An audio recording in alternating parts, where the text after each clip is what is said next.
What is the secret to an algae-free aquarium? No matter what type of algae you're dealing with or what kind of tank you have, the goal is the same: getting rid of algae for good. In this video, I'll cover everything you need to know to make that happen, so you can enjoy a clean, beautiful aquarium.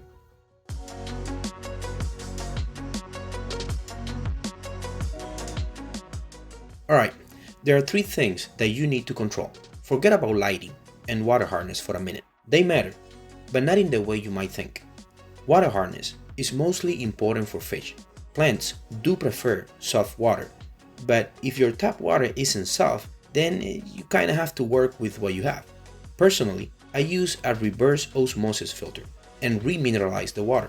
Since that's what I'm doing, I don't even measure GH or KH anymore. Instead, I use a TDS meter and keep it between 120 and 160 after a water change. That's it, and it works.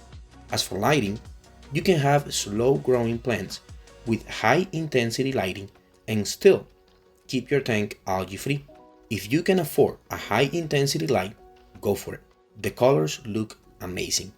So going back to what I said before, there are three things that you need to understand: temperature, nutrition, and maintenance. Let's break down exactly why these three things are so ridiculously important.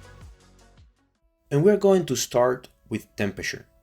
Temperature is the number one thing you should control if you want to keep algae at bay.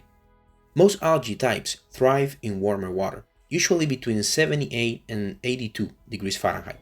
If your tank stays in that range, you are creating the perfect conditions for all kinds of algae to take over your tank. Keeping the temperature lower, around 72 to 76 degrees Fahrenheit, makes a significant difference. It slows down algae growth without harming most fish or plants. Plus, cooler water holds more oxygen, which helps fish stay active and plants grow healthier. If your heater is cranked up for no reason, dial it back. And if you live in a warm climate, consider a small fan blowing on the surface to keep things stable. It might sound simplistic, but getting temperature under control is one of the easiest ways to stop algae before it even starts.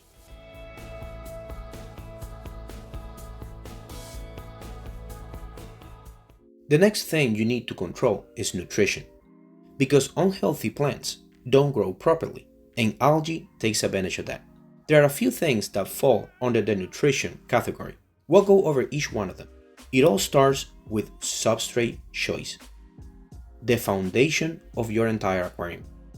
If you want to keep algae under control, you need a nutrient-rich substrate, but not just any kind. You need one that releases nutrients slowly, something like Amazonia or other clay-based substrates.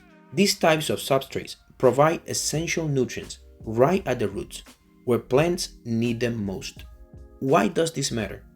Because if your plants don't get nutrients from the substrate, they'll pull everything from the water column instead. That's when your problems are going to start. Because when you don't have a good active substrate, you'll need to make up for the lack of nutrition. And there's only one way to efficiently do that, which takes us to the second layer of this nutrition dilemma: fertilization. Fertilizers are non-negotiable if you want lush, healthy plants. And if you're running high-intensity lighting, they are even more critical, because strong light makes plants grow faster, which means they need more nutrients. But here's the tricky part: algae and plants feed on the same stuff. So every time you fertilize, you are also feeding algae. If your plants are absorbing most of the nutrients, algae won't have much to work with, and your tank stays clean. But if your substrate isn't nutrient-rich, plants will only be able to absorb nutrients through their leaves and not through their roots. That means you'll need to dose more fertilizers, which can backfire by fueling algae growth. See the problem?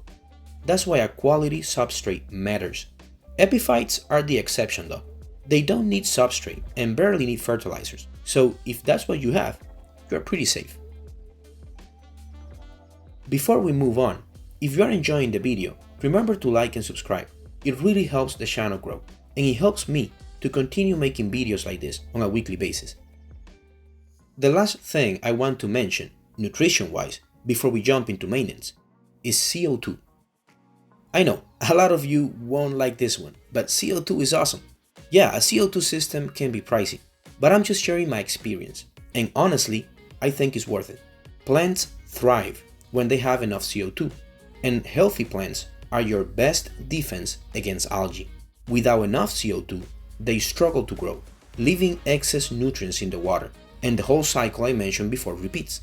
When they have a steady CO2 supply, they grow faster, absorb more nutrients, and outcompete algae before it even has a chance. Now, is CO2 absolutely necessary?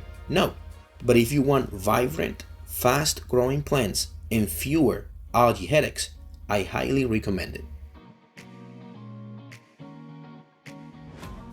We've finally made it to the last of the 3 key things you need to control for an algae-free aquarium: maintenance.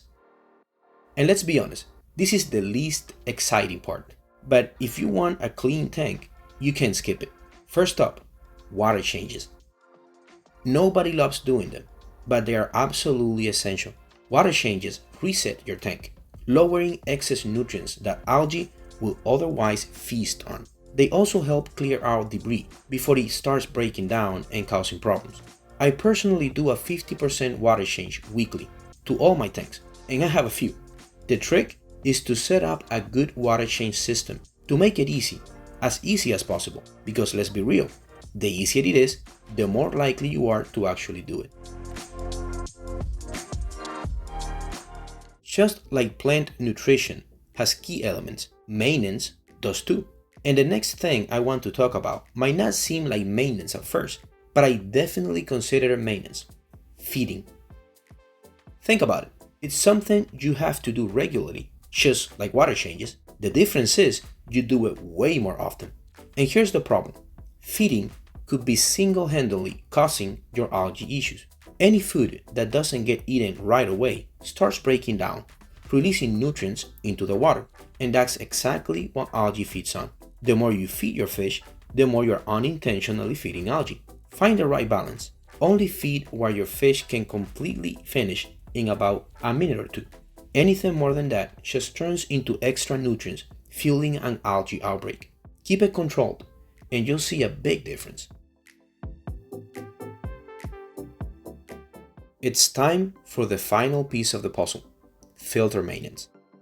There are plenty of ways to filter an aquarium, but one of the best, and my personal favorite, is a canister filter. It handles mechanical, biological, and chemical filtration, while also creating the ideal water flow for a planted tank.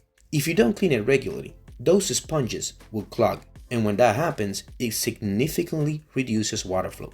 That is a big problem, because most algae types love slow-moving water. Low flow also leads to stagnant areas where debris collects and starts breaking down, feeding algae. Rinse your filter sponges in tank water every couple of months. Check the tubing for buildup, and make sure your outflow is circulating water evenly.